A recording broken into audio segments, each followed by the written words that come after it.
I tell people that I'm like, out working, they're like, oh yeah, it must be so boring. I'm like, no, I'm outdoors all day, I'm with kids. And they're like, what are you doing? Getting paid to do what I'm doing is the craziest thing. Like everything's paid in full and I was like, oh wait, what, is this real? I find myself constantly telling people how awesome and amazing my job is, telling them that I spent the day rock climbing or abseiling, telling kids about the gospel. Definitely bragging rights in this job. I went on a bunch of camps and through that I was like, this is something that I wanted to do. I was working on yachts. There was only one other work environment that I thought would trump that, and that is going straight into ministry. Not only do I get experience that I love doing, like abseiling, it's one of my favourite things, but it's also things that I didn't think I would like going on a hike. Never did I ever think that I would like that, so I never did it, but then doing summit training, it was actually so much fun.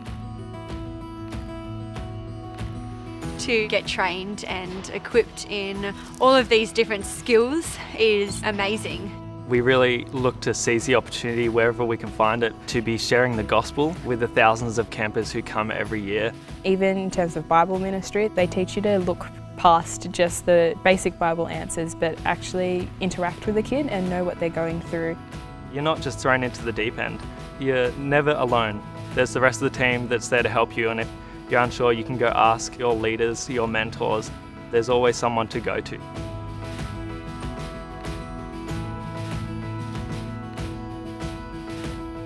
The community within the Summit family is amazing. Because we spend so much time together, we see each other as family and not just workmates. We definitely see the best and worst of each other. We see our ups and our downs.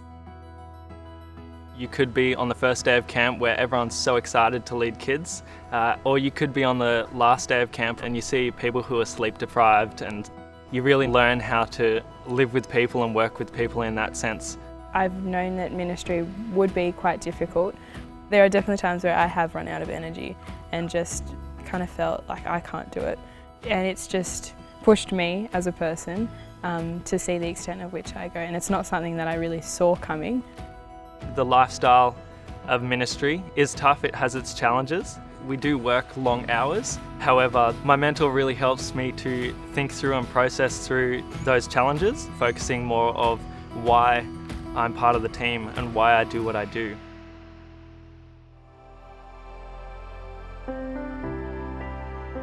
We need to rely on his strength to kind of get us through, and he does. He gives us the energy that we need. It's amazing to see God work so powerfully in the hearts of these kids. Every week that you're on camp, you see kids just come one step closer to God. Earlier this year, a girl in my discussion group decided to become a follower of Jesus for the first time. Yeah, that was really cool to help her move forward from camp to realise, how she can live for Jesus. The key scripture for me during this time, I actually found it recently. It's 1 Thessalonians 1. It talks about the work of faith and the steadfastness of hope that you have and why you endure it. Getting out of bed and going into camp and ministering to these kids is what's putting God's kingdom first in my life. I find it so encouraging to be surrounded by other workers and other people that hold the same passions as me for serving kids and loving God and sharing the gospel to thousands of campers every year. It's a really incredible experience, I found, and I've grown in areas that I didn't even think I would. Doing church ministry and being with kids as well, I've been able to take my training that I have at CRU and develop that in there as well, in church, which is really awesome. I could not recommend this program enough. You get so much training, and it's something that can actually equip you for a lifetime.